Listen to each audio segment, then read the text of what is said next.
స్థానిక సంస్థల ఎన్నికల్లో పర్వతగిరి మండలంలోని ముదిరాజు మహాసభ ఆధ్వర్యంలో ఈరోజు సమావేశమై వివిధ రాజకీయ పార్టీల నాయకులకు మా యొక్క సూచన, ఈరోజు వచ్చినటువంటి పర్వతగిరి మండలంలో వచ్చినటువంటి రిజర్వేషన్లకు అనుకూలంగా అత్యధిక జనాభా కలిగినటువంటి ఒక ముదిరాజులకు గత కొన్ని సంవత్సరాలుగా రాజకీయంగా అవకాశాలు లేకుండా పోయినాయి. ఇప్పుడు వచ్చినటువంటి ఒక రిజర్వేషన్ అనుకూలంగా ముదిరాజులకు కనుక ఏ రాజకీయ పార్టీ అయినా కూడా స్థానిక సంస్థల ఎన్నికలలో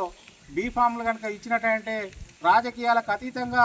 ఒక ముదిరాజు ముద్దుబిడ్డను అత్యధిక మెజార్టీతో గెలిపించుకొని ఈ యొక్క రాజకీయ పార్టీలకు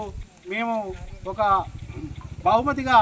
ఇస్తామని ఈరోజు పర్వతగిరి మండలంలో ఉన్నటువంటి అన్ని కులాల అన్ని గ్రామాల యొక్క ముదిరాజు కుల పెద్దలు అన్ని రాజకీయ పార్టీలకు సంబంధించినటువంటి ఒక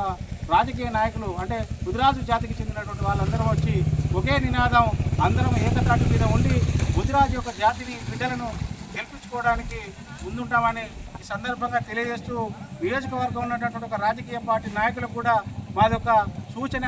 దయచేసి మమ్మల్ని ఒక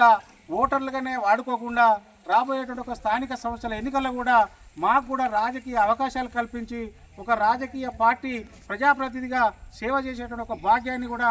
రాజకీయ పార్టీల యొక్క నాయకులు మాకు అవకాశాన్ని ఇస్తే ఖచ్చితంగా మేము కూడా మా వంతు ప్రజలకు సేవ చేస్తూ పార్టీలకు కూడా మంచి యొక్క పేరును తీసుకొచ్చి మీ ముందు మంచి యొక్క విశ్వాసాన్ని పొందుతామనేటువంటి ఒక అవకాశాన్ని కల్పించాలని కోరుకుంటూ ముగిస్తున్నాను. జై ముదిరాజ్.